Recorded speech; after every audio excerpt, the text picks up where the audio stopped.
Miqrantlara Hüquqi Yardım İctimai Birliyi iyunun 4-də Kaspiyan Plaza otelində Azərbaycanda olan əfqan miqrantların hüquqlarının pozulması ilə bağlı dəyirmi masa keçirib.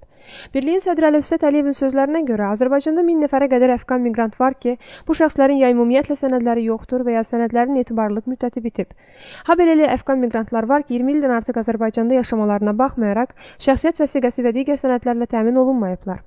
Eyni zamanda o bildirib ki, BMT-nin Qaçqınlar üzrə Komissarlığının verdiyi himayə sənədi şəxsin ölkədən çıxarılmasının qarşısını alsa da, əmək, ailə qurmaq və s. kimi digər hüquqların gerçəkləşdirilməsinə şərait yaratmır. Tədbirə qatılan əfqanlar uzun müddət ölkədə yaşamalarına baxmayaraq, lazımi sənədlərlə təmin edilməmələrinə görə Azərbaycan hakimiyyətini, BMT-nin Qaçqınlar üzrə Komissarlığını ittiham ediblər. Həm də bu durumda gələcəklərinin qeyri-müəyyən qalmasından şikayət ediblər. Dövlət Miqrasiya Xidmətinin, eləcə də BMT Qaçqınlar üzrə Komissarlığının təmsilçiləri əfqan miqrantların hüquqlarının təminatı ilə bağlı ünvanlarına olan tənqidləri bir mənalı rədd ediblər. Dövlət Miqrasiya Xidmətinin nümayəndəsi ölkəyə gələn hər şəxsin qaçqın kimi tanınmasının mümkünsüzlüyünü deyərək, bu şəxslərin bütün müraciətlərinin müsbət həll olunacağına ümidlərinin əsassız olduğunu bildirib.